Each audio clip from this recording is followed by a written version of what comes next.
Welcome back to Foeonthefights.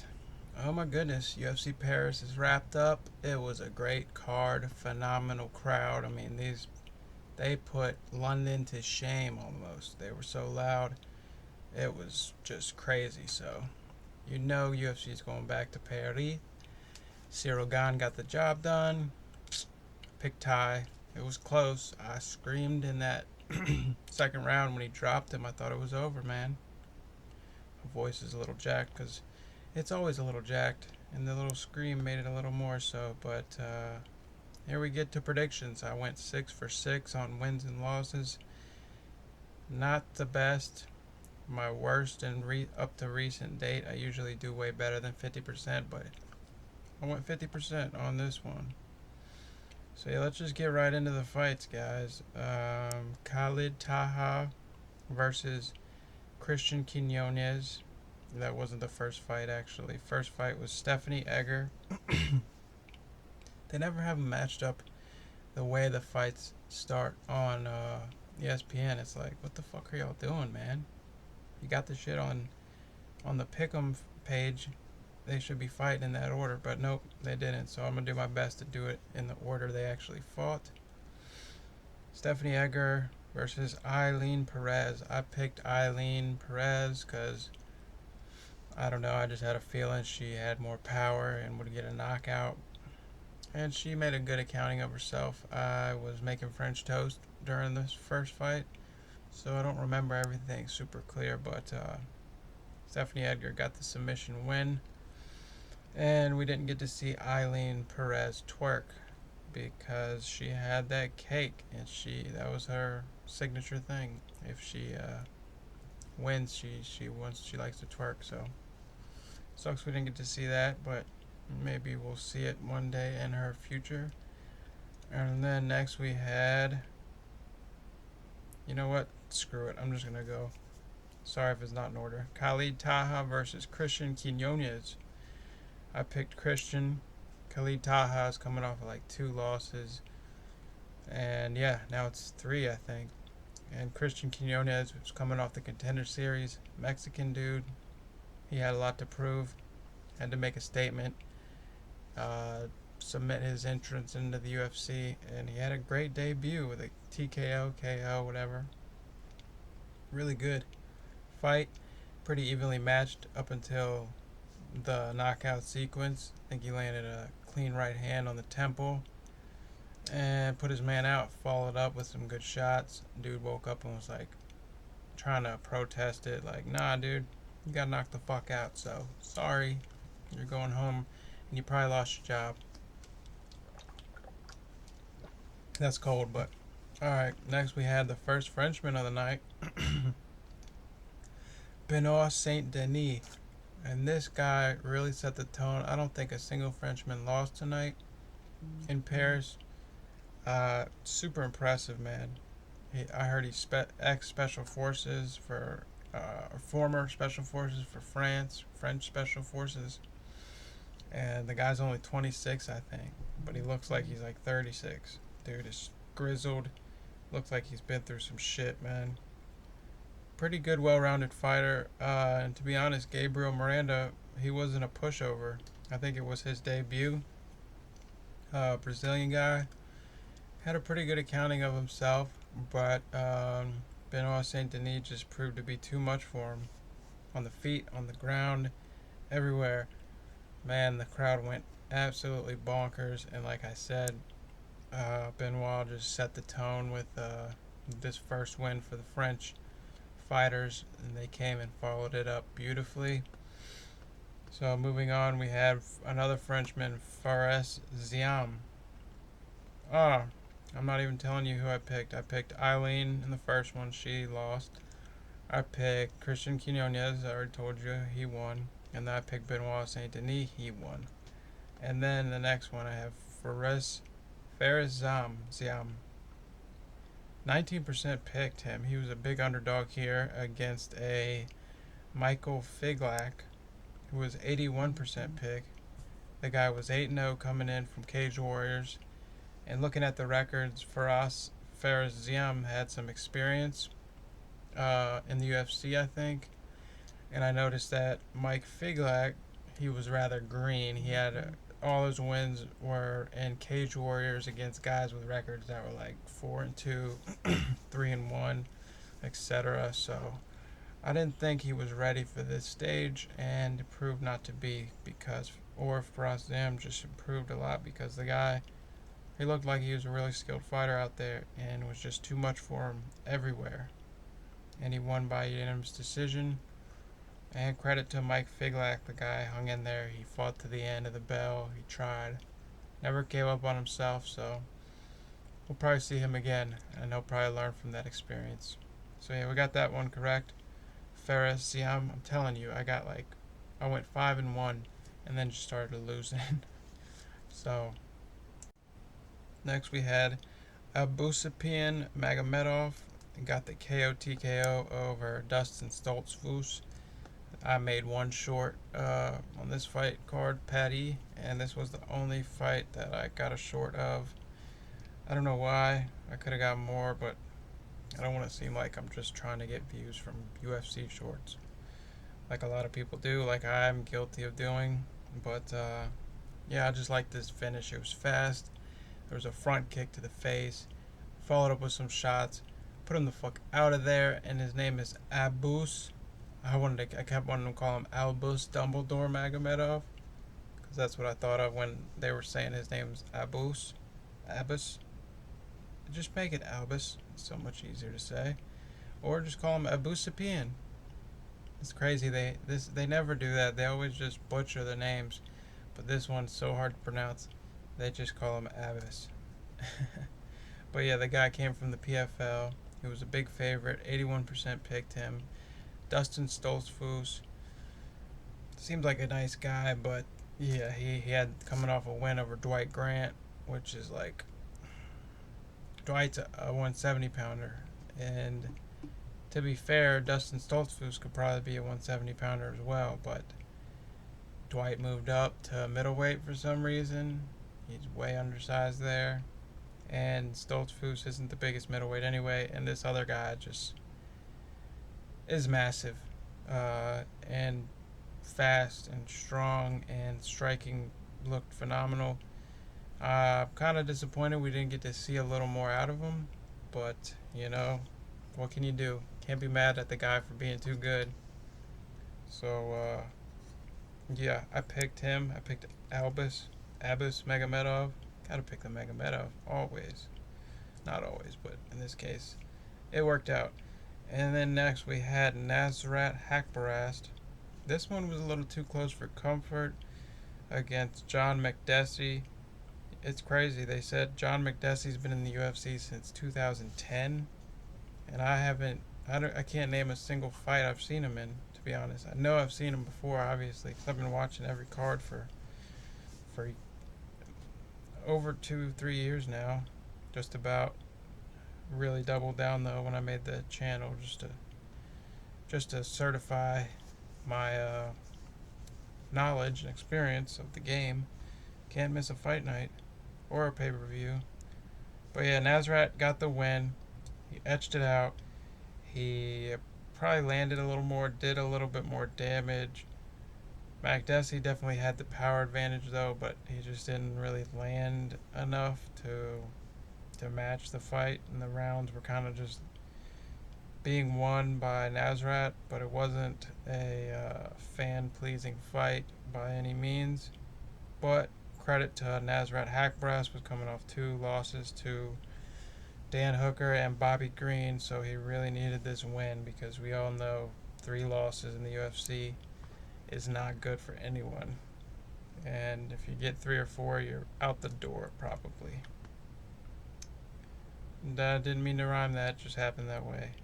I predict these things. Anyway, then we had William Gomez. Man, I just had a feeling about Jarno Arens, guy from Netherlands, fighting the Frenchman. Frenchman won by decision. In the 3rd round, it was so close. Jarno had an armbar attempt, and it looked like he was about to seal it and get the fucking win, man, but credit to William Gomez, the Jaguar. It's either the Black Jaguar or just the Jaguar. I think Carlos Ulberg's the Black Jag. Yeah, maybe. Not sure. But anyway, he looked kind of cocky, like one of those guys that you don't really like the way their face looks. And you just want the guy to mess it up. I don't know why. He just looked like a straight up cocky little prick. Anyway, I got that one wrong, and that's the beginning of many wrong.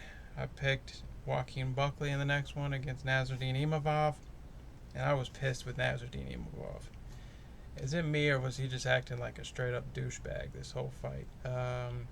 Talking shit, like wouldn't get off of him at the end of the bell, taking his fucking sweet time like he had all the time in the world to get up. Wasn't letting up on the fucking body triangle when the bell rings. Just dirty shit, man. Mark Goddard tried to get him to back up when he poked him in the eye. To be fair, the thumb kind of just went on the eye. It wasn't much of a poke, but still, if the ref tells you to back off, you fucking back off the fighter. You don't sit there like you're about to pounce on him, even though the ref's telling you to get the fuck back. So yeah, I was just like, fuck this dude up, Buckley. And credit to Buckley, he lost. It's crazy, man. Buckley needs to do something with his diet or something, man, because he would be an absolute destroyer at 170. He just seems too small for middleweight. I'm sorry. With someone that big of a chest, that big of muscles, you'd think the power would carry over. And it does for sure. He was hurting Nasruddin when he did land, but the guy just looked so big compared to him. Like, so big. Like, just towering over Buckley. And yeah, I wasn't too familiar with Nasruddin, but he's a pretty good skilled fighter. He's got good, crisp, sharp strikes. He's got very good evasive movement, especially against a shorter fighter in Buckley. Every time Buckley made an entry, he was backing up, out of the way, out of range. Buckley was just hitting air. But yeah, Buckley, shout out to him, man. Spinning back kick, famous. Uh, Highlight reel, best highlight of the UFC, in lots of people's opinion. He decided to just bite down on his mouthpiece in the third round and just come forward. And didn't give a fuck if he was going to go out on his shield. He was going to go out trying. I respect that, and I know a lot of fighters will respect that. James Krause might even respect that. And he hates Joaquin Buckley. So, yeah. Buckley lost, but he definitely gained fans in this one, in my opinion. And there's another Frenchman win. These French boys are just, they killed it tonight. And here's one that didn't, and I wanted Charles Jourdain to win so bad. But he lost, man. He lost to Nathaniel Wood. Charles Jourdain versus Nathaniel Wood from Britain. Charles Jourdain is the French-Canadian. He's not French, he's French-Canadian, so I guess it can't count as a Frenchman loss because technically he's repping Canada. But he's Frenchy, man. He looks just like Frenchie from The Boys, if you've seen it on Amazon or on wherever you watch. Anyway, man, one sec. Had to burp, excuse me. Yeah, I just really like Charles' style. I was expecting him to have a similar success to on the feet like he did against Shane Burgos. And he did look good. He looked like himself, but I just thought he was going to be a lot faster than he looked. And Nathaniel Woods coming up from bantamweight, it really showed the speed definitely translated to a featherweight class. And the guy's he's stocky enough to have some pop in those shots. I mean, he hurt Charles a lot. Every time he was hitting him, it seemed like he was hurting him. Charles was landing a lot too, going to the body a lot. But Charles, he's a volume striker. So there was nothing really scary that landed. You know what I'm saying? Like when Nathaniel Wood caught him, I was scared for Charles. He was on the wobbly legs. He was all over the place there after one of those shots landed. And everything he threw at Nathaniel, it just seemed like he brushed it off. Like either he's got a really good chin or Charles was getting tired, or that's just his style, where he just like a Max Holloway, where he doesn't really possess that one punch knockout power, and he's just more of a volume, throw it on you, pressure, fucking I'm gonna go until I can't go anymore, and you're gonna fall and get tired, and I'm gonna beat your fucking ass. But it didn't happen. Frenchie lost. Another loss. Just lose, lose, lose. That's what, 3 in a row now? Okay.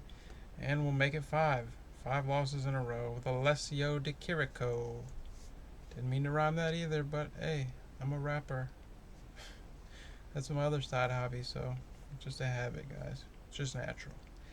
Yeah, Alessio Di Chirico looked absolutely terrible in this fight. And he knocked out Joaquin Buckley with a head kick. I think Joaquin's getting better, to be honest. That's a matchup I'd like to see in the future. They both lost on here. Buckley would probably love to get that one back, and I think it makes a lot of sense. He caught Buckley with a head kick and put him to sleep when they fought. Alessio Di Chirico did. And in this one, he was the underdog. Roman Kopylov. Crazy, man. This guy's a master in hand-to-hand combat, or whatever the fuck. Wherever he's from, and one of the Russian countries, I believe it is. And he just kind of looks like the Russian Chase Hooper. But I think they're at middleweight, yep. Yeah, he's good, man. Yeah, he's real good. He got the KO TKO. By the way, Nathaniel Wood, the last fight was a decision. Forgot to mention that. He went the distance. Props to Charles Jourdain, man. You left it all in there. You're coming off 2 losses, maybe 3. Yeah, Charles Jourdain. Next fight, got to win. I'm rooting for him. But anyway, Alessio Di Chirico got fucking hit and dropped right on his face. Paul Felder, commentators were hilarious tonight. Paul Felder said, Di Chirico just did the Derek Lewis, and not in victory though, because he like slumped and fell like Derek the Black Beast does when he wins, and he gets down on the ground and like does like a slow worm kind of thing, like pretty much humps. I don't know how to explain it, but it was funny from Paul. And there's another thing, Mike Bisping in the crowd was like, John Gooden said, you couldn't fit a cigarette paper in between these 2 gents in the first round, or the second round, with Charles Jourdain and Nathaniel Wood. And Mike said something slick like, I think the crowd's got a cigarette paper though, or some shit, or they're burning cigarette papers. Because he said he smelled cigarettes the whole fucking card, which is hilarious because we all know French like to smoke stogs. That's just funny. And he said that a couple times throughout the night. He's like, yeah, somebody is smoking cigarettes in here. It's hilarious. Gotta love France. Gotta love their fans, man. Like I said in the opening intro, what a great fucking environment. I mean, I like the Apex because I like to hear the thuds. I like to hear the corners. I like to hear all the shots and the impact. And you could still hear it somehow over the roar of the crowd. It was really hard, though, for a lot of the fights to pick up just how hard the shots were landing and the sounds they were making on impact, because that crowd was deafening. Okay? And moving up to my last, but definitely not least, my last pick I got correct on the card. My boy, Bobby Knuckles, Robbie the Reaper, Robert Whittaker versus Marvin the Italian Dream, Vittori. Man, Vittori's a dog. I was surprised the odds here were so crazy because Rob Whittaker was an 83% favorite, man, and Marvin was a 17%. And in my mind, I would have gave it more of like a 60-40, 60% Rob, 40% Marvin. I thought it was a lot closer of a fight, but the odds proved right. Robert was just way more technical. He just was just hitting him at whenever the fuck he wanted. He was just straight shots, jabs, high kicks, side kicks, everything. Typical classic, the Reaper, We've seen it since he fought Yoel. He's got the same tools. He's just getting better at using them, better at avoiding damage, better footwork. Takedown defense was 100%, I think. I'm pretty sure, yeah, he didn't get taken down once. Marvin tried to mix it up with the takedowns a few times when he just... you could tell Marvin was frustrated, and yeah, I feel kind of bad for Marvin because you could tell he's a real passionate guy.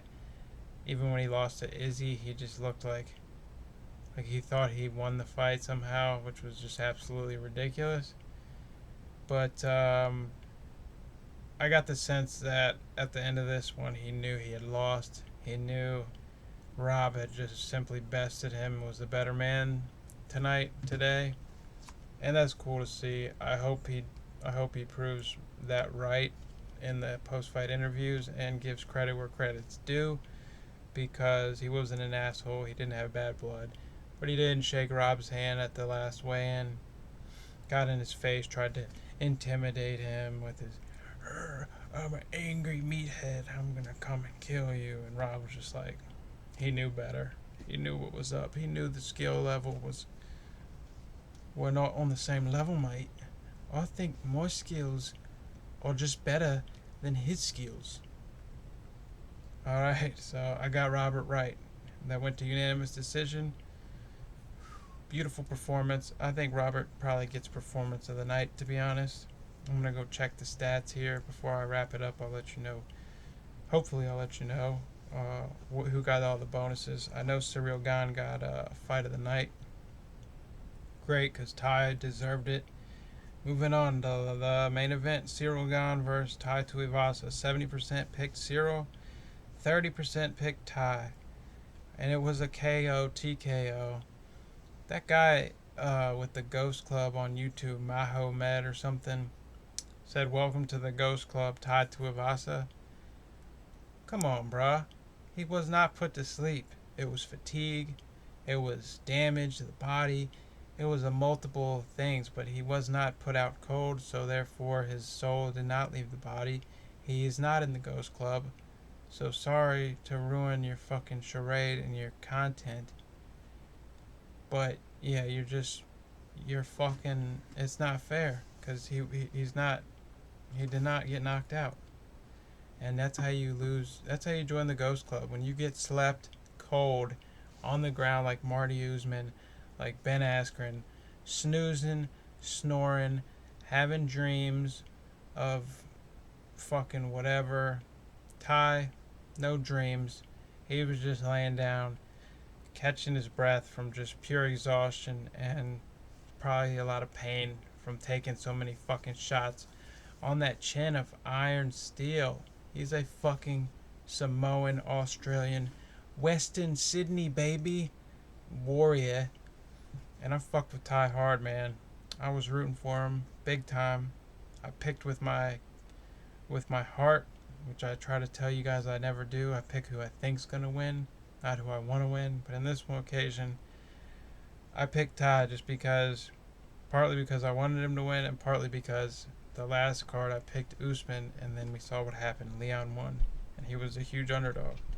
So in this case, I thought we'd see it 2 times in a row, but we didn't. So I apologize to anyone who made a bet on Ty. But man, it wasn't that crazy when he dropped him in the second round and almost put him the fuck out. I was like screaming. Shit was nuts. What a great fight, though. You can't hate Cyril Gane. You can't talk shit about him. Can't say anything bad about him. He's just a genuinely decent, like, nice human being. The guy seems like he'd be friends with anybody. He could probably like walk in the room with like a bunch of pissed off, dudes whose wife just left them, and like, brighten everybody's fucking added mood. He's just a nice guy, easygoing. He talked like this from me French. He said, "Merci, merci, merci, merci. Thank you very much, Francis. I would like this fight next." So yeah, he wants that rematch. I think he gave Francis a little bit too much respect in that title fight that he lost.